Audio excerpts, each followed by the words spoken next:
Hey everyone, what's going on? This is Mr. Riley coming to you live from the West Coast, the best coast, the West Side. And we have a very special guest on the West Side Show.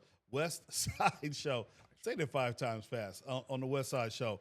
BJ, Beverly BJ Rouse is a movie producer, author, and she happens to be family as well. So we have her in the studio today, and we want her to share her wonderful story about this short film that she's created. And so we're going to go ahead and welcome to the show Miss Beverly BJ Rouse.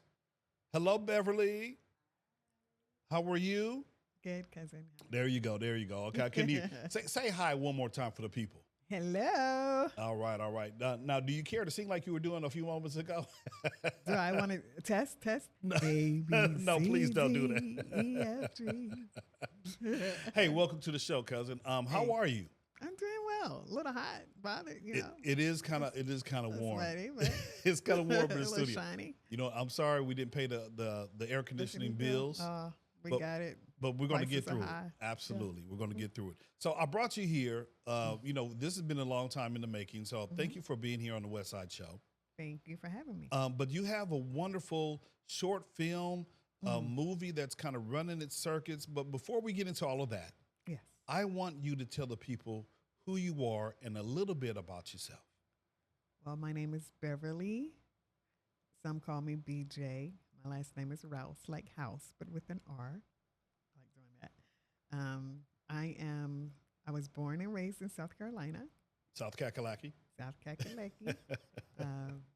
So there, I lived some in New York. My mom's family mainly lived in New York. So that was a back and forth there. Stayed there for some time. So that's second home. But home now is in Los Angeles. And I've been here for a couple of decades. And what else? I'm a mom. Yeah. I'm a friend. I write. I direct. I co-produced First Fruit. That is my passion. I write some poetry, but I'm not a poet. I give much accolades to real poets. Yeah. And I don't know. I think that's it. Okay, that's good. That's Yeah. good. That's Yeah. good personal information right there. So what was it like growing up in South Kakalaki? It was hot. Because a lot of people, you know, really don't share, you know, about South Carolina. So, you know, kind of tell us Well- some of the things that, you know, people do in South Carolina. You know, we were a little bit different. Yes. So I can't say that our bringing up was similar to most in South Carolina, Mm-hmm. in that we lived like until like I was in the 7th grade, we lived almost like a compound with Yeah. only family. Yeah. And it was basically stemmed from Native American culture. Mm-hmm. And so we continued to live like that for some time until we were kind of pushed out. Yeah. But I lived in like I said, it was like a compound, a community where no one's houses was locked. Yeah. This is true. It was several houses. None of them was locked. You can walk into anybody's house. Anybody's house. Yeah. If you're hungry, you go in anybody's house and get some food. Absolutely. If you wanted some water, you better drink it outside. Yeah. Yeah. Yeah. We actually had our own gas Water tank. pump. Gas. Yes. Gas tank too, because we Yeah. didn't have to go anywhere to get gas. The gas trucks would come and fill the gas up Yeah. so they can put all the gas in all of the farm equipment. Mm-hmm. My whole thing, and which my sisters and my cousins tease me about, is because I did not like being outside. No, you didn't. And I would tell my dad I couldn't go outside and work and do all this stuff. And he wanted to know why. And I said, because I'm allergic to the sun. That's crazy. And it worked. Yeah, it did work. It did. Yeah, I had a lot of allergies though, for real. yeah. I would visit sometime in the summer. Yeah. And this one here, she you know, she not in the field with, you know, with the rest of us. No. She doing something else. She That's in the big house. She in the house. I'm in the house. And that's how I got all this storytelling stuff, because Yeah. I was always listening, hiding under a bed, listening to stories. Yeah. You know, it's like I wanted to hear the grown people's business. And that's a lot. I learned so much, and I think that's how I have so much knowledge about our ancestors and stuff and what Yes. happened because I wouldn't go outside. Yes. And I heard the stories, but even things that how they lived before us, before we came along. You know, our cousin Bobby, she talked about how they used to fish with the spears, like the gigging for fish. I wouldn't have survived. You know, I would have not been fed because throwing an arrow and hitting a fish in the water and Yeah. that's some talent. Yeah, it is. But I It is. wish that skill that was still around so that I'm sure it is somewhere. If you had to survive out there off the grid, you it'd be a little difficult at first, but Yeah. you would do what is necessary for you to survive. Correct? Yeah. Absolutely. Okay, let's transition over because we could have a whole show about living in South Carolina, growing up, and all that kind of good stuff. But as you pointed out, you had a lot of stories, and that's where your creative juices kind of began because you wanted to tell stories, or you heard the stories from the older adults in the family. So when did the love really, the passion, because this is not your first project, you've been doing things before, but when did you know that this is what you really wanted to do? You know, I don't know when I knew that this was it, but I knew I wanted to do something in the arts because I love the arts. And I think that for me, we were always around the arts. I remember even playing. I was telling Magdalena, I believe I was telling her, or I was telling someone just this week that my sisters and my cousins, like Maxine and Jackie, they didn't want me to play with them. Because they said I just had to make everything so dramatic.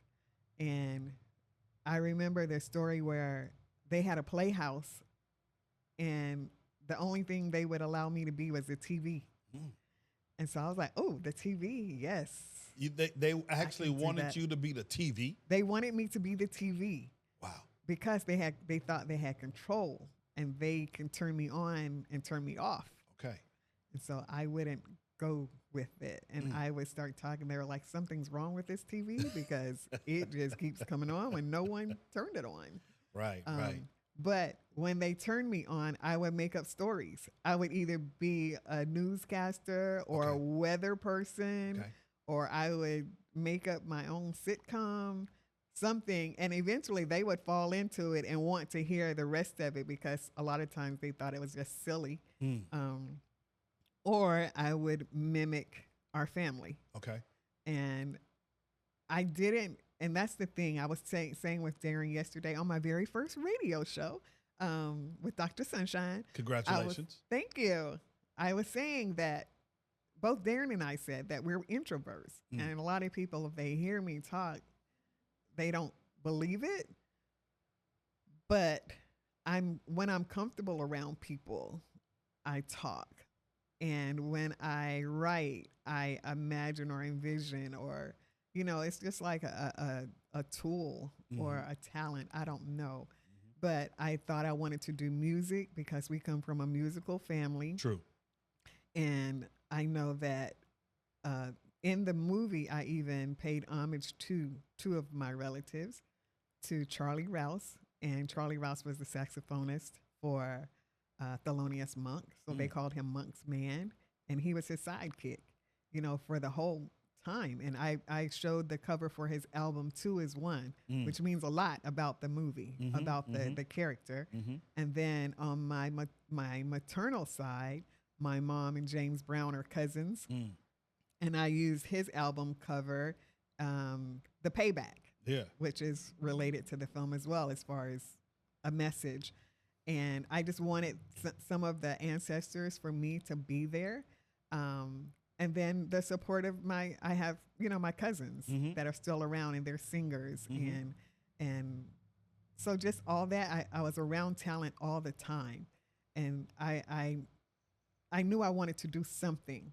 But it seemed like for me, anytime I was around, if I was around someone playing the guitar, I wanted to play the guitar. If I was around the saxophone, I wanted to play the saxophone. Like never really picking up. Like our parents, they were able to play any instrument that was put in front of them. They were able to sing. They were able to do this. So I knew that I wanted to do something in the arts, but I think that I found my way after doing a little stint of modeling, and I did some acting. I remember being like a double, and then doing some extra work and Okay. just being Okay. drawn to the people behind the scene, not really caring about being in front of the camera, but drawn to what they were doing behind the camera. And I would write. I would write poems, and our Uncle Lee, Uncle Lee. he wrote poetry like crazy, and he sang classical music. Yeah. And I didn't realize how much he loved poetry until he was gone, because he left me a briefcase Full of stuff. full of stuff, and Yeah. it was full of poetry. Yeah. And I was like, wow, this is just amazing. Writing stuff from the civil rights movement and writing stuff about their family. And I know that was a hard time for Black and brown people, and just being torn between having a multiracial family. And so I would continue to write. And one of my favorite people, Sam Art Williams, he would read my work and he would send it back. He was not kind It's about. kind of harsh. He was definitely harsh, but Yeah. that's what I needed. That's what Yeah. worked for me. He would write. He was like, "This right here is not good," And I took it, and I think that uh, that's how I evaluate myself and evaluate when people ask me what my thoughts are. I'm like, "Ooh." Yeah. Well, Like, let me. I Yeah. don't know. Well, let me ask you, because I'm sure you went through several different writing processes or drafts for First Fruit. So just having that history and hearing that history about how you wanted to be be a creative, right? Yes. Be a creative, and using shout out to Thelonious Monk, cousin Charlie, Yeah. and James Brown, double, the big payback. I like the way that you kind of incorporated something from the ancestors, something from your family in your current project. So let's kind of transition to the First Fruit. Now, Yes. here's my first question. Now, I know you had your premiere and everything. We're going to talk about that in a little bit. We have some of your principal actors in the short film, so we're going to bring them in. But here's a couple of questions, and that I'm kind of interested in hearing the answers to. When you first sat down to write First Fruit, what question were you trying to answer?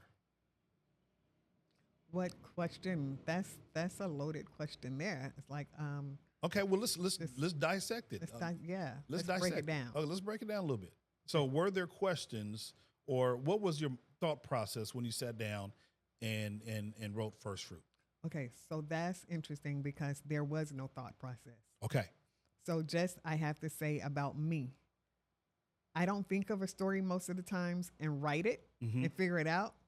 Most of the times I see it, Okay. and then I write what I saw. Okay. So, what did you see that made you write First Fruit? I saw as the character Paul was based on a real person. Paul, the character Andrea is based on a real Andrea. My Andrea, she is wonderful. Yes. I asked him, how did you meet? And he started telling me this interesting story about when he moved, when he became her neighbor. And as he was talking, which I do a lot when it's a great story, I'm not just hearing it, I'm seeing it. And so because I knew Andrea deeply, because she was like my sister friend, and I was meeting him, so I see his face and I can imagine how this is playing out. And it just stayed with me. And I was like, that story was deep. Story was real. It was just like, I can relate to it. I'm sure a lot of other people could relate to it. And so I didn't intend on writing it as anything. I thought that it was just a great story. So when I went and I turned in for the evening after a long, exhausting, it was a day of grief because we were celebrating her life. My routine is I'll wake up like 2 and 3 in the morning, and that's my magic hour for writing. And I woke up and I just pulled out the laptop and just rehearing and re-seeing the story playing in my mind. I just wrote it. in a beginning, middle, and end. I just wrote it. And then I went to sleep and I woke up and I sent it to him. And I said, I hope you don't mind, but I had to write this. And I didn't know what was going to happen with it because he may not have wanted that story to be shared. To be told, right. And then Anlushka, who is Andrea's sister, I had to also let her, once he said, yeah, oh, this is great, and he was so surprised. Before I can make it a film, I wanted to make sure that Andrea's only sister had a chance to see it and that it was approved. Yeah, they had to. You had to get approval from kind of the ancestors, and they get that rubber stamp. Be like, hey, you got my stamp of approval, right? And because I wouldn't have wanted to do it if it was going to cause them any more harm, any more pain from what they were already experiencing. Sure. And so after I did that, after both said yes, I had to just think about and just channel Andrea to make sure that it's something that she would want to share. And so she was such a classy and dignified woman who also loved the arts so much like I did. And so I just channeled her. And because I did that and I thought about what she would want and wouldn't want, I removed the scene. Before a lot of the cast, before Darren saw it, I know. Before Vijay saw it, it was another scene in there that I felt like she didn't want to share this space with many people in life. So why would I try to recreate it and share it with a whole multitude of people? Got you. After her passing. Got you. So I took that out. Got you. Okay. And it was an important, it was something that was really touching, but I couldn't do that. Yeah.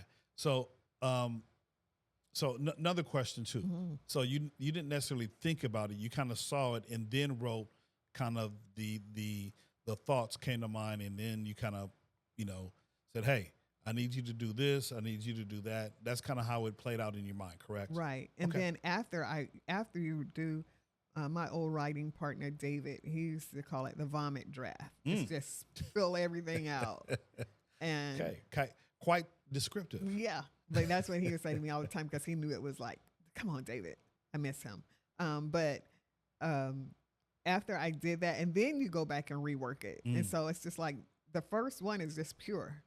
It's just but then you have to think about filming it, and you have to think about who's playing it and the cost and, all that. So I tried to let cost be the last thing, but always because I have a producer mind as well. That's on my mind, especially with rewrites. Right. I think about cost and what's reasonable, and and try to do it from there. But that's how it happened. Okay. I got another follow-up question for you. Yeah. So the film says so much through silence. As a director, how difficult is it to trust the quiet moments instead of dialogue? I did that intentionally. Okay. Tell us about because it. everything is always so big, especially right now in the world. Yes. It's so big. Everything is it's so overwhelming. It's just, you just want to turn everything off and it's like, how can you think with so much noise? And I know that I knew the audience that would appreciate this would be an intelligent mind. It wouldn't be, I didn't want to tell people how to think. I didn't want to tell people how to feel. I wanted people to just reach within themselves and see how this film related to them, how this character related. Right. Yeah, it's just like, no one can't do that for you. No one, it happens all the time. Manipulation happens all the time. And it could be underlying, like the musical score. It's just like, how, and I'll use it sometimes because sometimes it is beneficial. But it's just like, it tells you, it's almost like a laugh track. It's like, oh, that's funny. Let's laugh. I didn't want to do that here. Yeah. I just wanted everything to be quiet and pure. I wanted people to have that room to just think. Yeah. So quite the opposite. Instead of having that laugh track or the dialogue track, you want the silence to play heavily in the development of, what was going on in the film. Absolutely. Man, yeah. Super, super nice. Okay.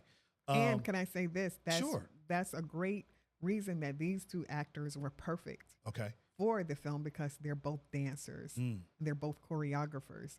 So they know that art of being able to speak without saying a word, Yeah. and so they brought that. So I have, I believe I have over here. Yeah. So I have the, I have a picture of your. What? I know, right? No, I have a picture of, first fruit, and it says care. Care is a form of courage. Yeah. And you have, you mentioned your two actors, Darren Dewitt Henson and VJ Beasley. And you kind of answered my next question. When Darren and VJ accepted their roles, what convinced you that they were the right people for the film? That too. Darren was a little bit more than VJ because Magdalena, Asha, and I. So Asha Chai Chang, she's a co-executive producer. Thank you. I was going to ask you, can you tell, because you just throwing out names. Tell the folks who they are. Yeah, so Asha, and then Magdalena Albazu. She is our unit production manager. Okay. And both of these ladies are already filmmakers in their own respect. They're writers and they're directors as well. So this was like a collaboration because they're my girls, we're friends. Yeah. And so they were there for me.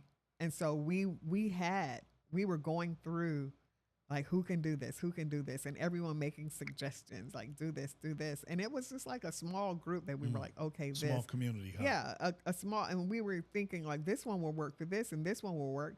But I think that whoever it was supposed to be was going to be, because we reached out to some people and it was just like something would happen. It was like, okay, it was fine. That person was not the person for it. So with Darren, it was almost like I stumbled on him. Not that I didn't know, I wasn't aware of him before, but it wasn't just his talent that made me have to have Darren there. It was, he does these videos behind the scenes, like him and his family, his dogs, his garden. And it was just like, he has some of the same sensibilities as the character Paul already. And he normally plays a role of like the antagonist, or someone that's really hardcore, a menacing person, right? Yeah. And he still has that. My character Paul still has that strength there, but I wanted to show some vulnerability as well. And because I saw it in him, it was like, okay, it was down to two people. And I'm not going to say who the other person is, but he knows. Yeah. And they're friends. And I didn't know they were friends until Darren and I were discussing. And I was like, either one of them, they were both bring something different, but they had that that I needed. And so I spoke with Darren. We didn't know each other. And he asked me to send him the script. And I sent it, and I just said a prayer. And it's like, okay, it is what it is. The other actor, we got in touch with him, sent the script. Like, it is what it is. It's going to be one of these two people, and I was perfectly fine with either one of them. Sure. And so when Darren got back with me after reading the script, it was just like the synergy between us was just automatic. And so, of course, we had to work out details, and he wasn't local to LA. And so it was just, someone said to me, it's like, you got 50 million actors in LA, and you're going to get someone from Georgia, way on the other side. On the other side, it's going to be more costly. But I was like, Magdalena, we got to figure out a budget to how to make it him. Yeah. And so just trying to figure out how we were going to manage the budget. And so it worked out where it was him. And it worked out. I knew that one would work, and the other actor lived in LA, but he wasn't in LA. He was just starting a new job. Like, he was working on a project that started, I think, maybe the same day that my production started. And I started my production on my dad's birthday. And so I knew I wanted it to be on my dad's birthday as day one. And so he was just like, I love the script. I wish I could, but I'm already committed. I start this new project on this day. Gotcha. And so it seemed like it just was laid out like, butter. Got you. So with Vijay and I met, her brother was doing a commercial and my son was playing opposite him in the commercial. Mm-hmm. So I have a son who was doing modeling and acting. And so Vijay and I met off camera, like behind the scenes, while we were there with, these two, my son and her brother. And she and I talked, and she was telling me how, she was SAG and she was going to try to get back, but she mainly did dance. We were talking, we just really, and I said, you know what? One day, I'm going to come back and you're going to be in one of my films. And she was like, really? And I know a lot of people don't believe it, but I said, one day you're going to be in something I have, because I just felt like her personality, she was so animated. And so Andrea, I had cast someone else for Andrea, and it didn't work out. It wasn't anything no malice or nothing like that, but it didn't work out where that actress could play the role. And so I was just like, okay, I would have postponed the filming if I didn't get Darren, or if I didn't get the right Paul, I would have postponed it. Right. But I was like, we have to find another Andrea.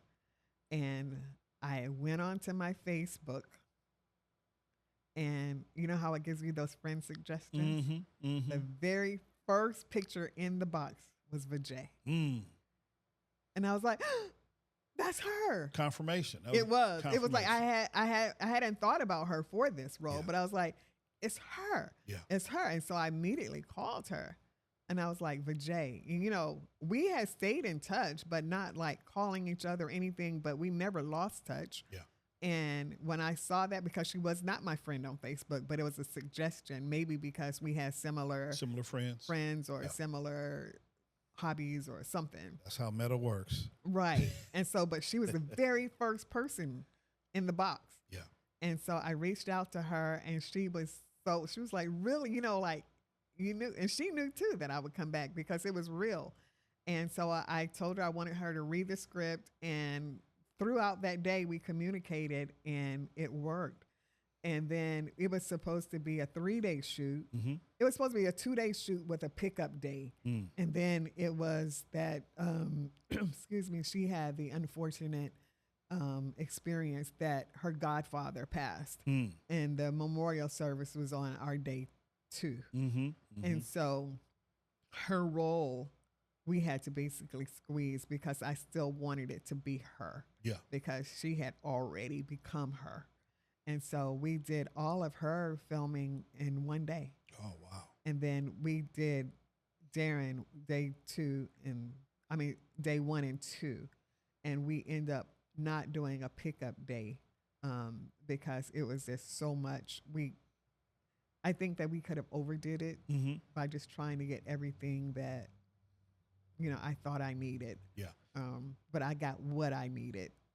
So let me ask you. So if I'm following you, if I'm picking up what you're putting down, you only shot for 2 days? We shot for 2 days. Man, amazing. With no rehearsals. Wow, man. And the reason I did that was because I wanted it to be authentic. That's crazy right there. I knew the actors. I knew them because I've talked with Darren. Me and Darren. Wait, hold on. Yeah. I got a question, because you about to give an answer to the question, but I want the question first. Okay. Because I didn't do all this work for nothing. I'm glad you finally worked it. Oh, look at you. Okay. Working on my stuff. Okay. So was there a moment on the set where the actors gave you something that you hadn't imagined while you were writing the movie? Yes. Okay. They gave me everything. Okay. Vijay, there's a scene in there. I won't do a spoiler alert. Now, after you answer this question, I do. Yeah, so part 2? Well, no. You showed me. You sent me a trailer, so I want to show the trailer as well. So after you answer this question, I want to show the trailer to give everyone a context. So we've been talking about first fruit. They're like, what is first fruit? So I want to make sure the people know what we're talking about. So go ahead and answer your question. So with Vijay, there's scenes, and we talked throughout. So we had conversations, but what I didn't want to do was over direct. because just like the audience, I want the audience to take away what they needed. Sure. I wanted them to give what they had. Mm-hmm. I didn't want them to give what I told them to give. Yeah. And so on those, that it's a pivotal scene in there. I didn't want to tell her slower, faster. Can you do this? Can you do this? I just wanted her to give me what she had already. Mm-hmm. And I think that with Darren and her, Darren was such a person who I knew that since this was Vijay's very first film, Yeah. one, I knew she could do it. But two, I knew that opposite Darren, he was going to elevate it. He was going to elevate her. He was going to pull out in her things that she probably didn't know she had herself. Got it. And so their conversations, just me listening to them, and he just asked, what does this mean to you? And if it means this, what does that mean to you? Mm-hmm. And so it was just a thought. So by the time she delivered, Yeah. it was her. She had made it her own. And so that was more because I didn't know what that was going to be. Got it. And how I did direct that and how I worked with her was just like, I wanted her to go through that whole scene, doing the lines in her head without speaking them. Mm. So I wanted her as her dancer self, as her choreographer self, like walking through that scene without anyone hearing. And then do it again with just, we did that multiple times. Okay. But doing it one without her speaking, Mm-hmm. one with her speaking with no one there, Mm-hmm. and then one speaking with Darren being there as her audience. Got it. And of course the camera, and I tried to make it where it wasn't busy with crew either. Like let her have that space to be free. Yeah. With Darren, it was things that happened that neither of us expected. And I know that he and I will talk about that later. But it was just like, it wasn't necessarily in the film that surprised me, but I felt a lot that we understood each other and I had his back and he had mine. Okay. Not that our crew was a balanced. If you looked at our crew, it was just like I couldn't have asked for a better dynamic. Got it. Of people. It was balanced. But at times, being again, I am an introvert. And when I felt like I didn't know what was happening, or it's just like that kind of feeling of being overwhelmed a little bit, or feeling like I'm losing. This is turning in, if I don't step up right now, this is going to turn into something that I didn't want. Right. And so I had to walk away and regroup myself to come back and say, okay, I've thought about it and no, these are all great ideas, but this is what we're doing. Got it. But when I did that, when I walked away, he came. He and I were just in the back room and he already knew that was happening with me. And so just those things about how we trusted each other and how that showed in the final product. Got it. Okay, so let's just take a quick break real quick. Yes. And I want to show the trailer that you sent over to me, okay? So I think it's probably about a minute. So let me just make sure I have all my things queued up over here. I don't want to do that echo. Okay, so here we go. We're going to show the trailer to First Fruit. Care is a form of courage. So let's go ahead and see if I can make it happen for everyone. Here we go.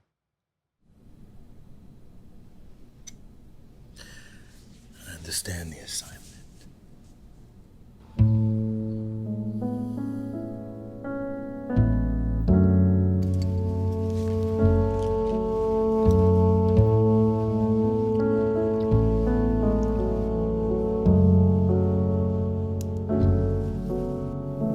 You are full of surprises.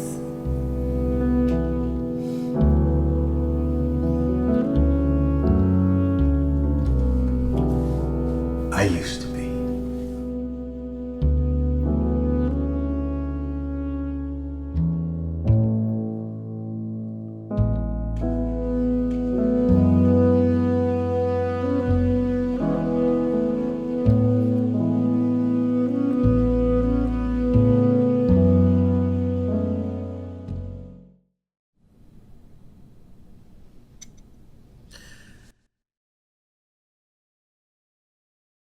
All righty. So there we go. Turn some things down. Okay. So that was a trailer, and we saw a little glimpse of the actor sitting at the table and you know, just going. Now you know that particular scene that you sent, right? That you sent over as a trailer. Kind of talk about the meaning care itself is a form of courage. What does that mean? Because that is tied, that is part of your title. So how does that kind of interplay with the film that you produced? You know, that's a question that I was surprised. I know that's the subtitle and everything on there. I'm surprised that people, you know, latched onto that, but it has so many different meanings at different times. Yeah. So when I put it there, when I wrote it, when I thought about it, it was just that the care that the two of these people have for each other, and I think that it took courage for them to care, because if you for Paul's character, if you have your wall built so high, it's hard to allow someone in. It's hard to break down some of that, to allow someone in to even have the opportunity to care. Sure. And then giving it back or giving it out, you know, that's almost like never ever happening. And then just with anyone, depending on the space that you're in, you know, because no one wants rejection. Sure. No one wants to be, you know, looked down on or feel embarrassed or anything. But if you do find that strength and become a courageous person and courageous enough to share or allow someone to share and care with you, I mean, that's a big deal. Yeah. And I think that it's definitely all worth it. Got you. As a director, what's harder, getting the shot or protecting the emotional honesty of the scene? The emotional honesty. Okay. Tell us why, briefly. Because you can't duplicate it. You know, in that moment when it's happening, it's like those are things that you can't duplicate. Darren and, you know, when he got in that scene, I knew that there was a scene that we had to wait to shoot because it could affect the rest. It's like you can't shoot some emotional scene and then have another scene right after where this person is supposed to be happy-go-lucky, you know, or it has to be, you know, even. You know, it's like that's a hard task. Right. But I feel like a shot, like the film is going to turn into what it's supposed to be. Gotcha. And you have so many different shots. It's going to be something you can use. It may not be your first choice, but it'll be something you can use to tell the story. But recreating an authentic emotion, that's just not. It's not. I don't want to say it's not humanly possible, but it's hard. It's hard. That's a hard task. Got you. Okay, so you know, we have a couple more segments that we want to get through. So I have two more questions that I want to ask you, and then I want to bring in your principal actors from First Fruit. So yes. I know we had the premiere, and we're going to talk about the premiere with the actors. What's next for First Fruit? I believe it's making its way around the short film festival. We have submitted to a ton of festivals. What we're going to talk about later. We had our first notification about a month ago, and that was to be in the LA Shorts International Film Festival. Okay. So it is an Academy qualifying festival, and so we are going to do the festival circuit and see how it lives. It's like our win is the audience's reception. Gotcha. You know, and so minus all the other things, it's just that we want the audience to receive what we were trying to give. So the festival circuit is first. It won't be, we'll show the trailer online, but it's showing the film in its entirety. That can't happen until the festival tour is over. Got you. And now, so that's. Okay. So my question is, so this is a short film, correct? Yes. Now, what categorizes it as a short film? Does it have to meet a certain length requirement? Yes. Okay, so what's the requirement to be a short film? I don't know what this one's, I don't know what the overall, but sometimes I believe it's 30 minutes or less, or maybe 40 minutes or less. Okay. Some are 5 minutes, but ours is 15 minutes. Got you. And so it's a time limit that it has to be. But a short can be a short documentary, a comedy, a horror. Ours is a narrative short that is drama, I think it would be categorized as a drama. It has a drama tone. Okay. Um, Okay. So reason for that question is, what kind of conversations have been discussed relating to expanding it maybe to a full feature film or maybe even a series? you know, that question has come up since it's been completed Mm-hmm. and seen. You know, a lot of people have seen the screeners. Sure. I know that one of the questions, because I would have to say this, I have to plug Panavision and Film Independent. They have been huge for me. We got a grant from Panavision for the camera and equipment. Okay. So me and my Panavision. DP, Panavision, and that's it. That's me and it. Paul, my DP Paul Morales, we stayed down there. You know, they let us pick what we wanted. Mm-hmm. So we did that and have a great relationship with Panavision now. And then Film Independent, that's my organization, one of my organizations, and they are our fiscal sponsor. So the funds that come in is channeled through them, and you can get a tax deductible write-off because they're 501c3. But Yes. they've been great for us. So now going back to the question that since I went off the rail, I need Come you- back on the rail, girl. Yeah, tell me what the rail is. Okay. Have conversations begin about The feature. expanding, to a feature or even a series. I wrote it as a standalone. Okay. I wrote it with no intention on making it a feature, but Okay. I have been approached about making it a feature. It would have to be something that I see.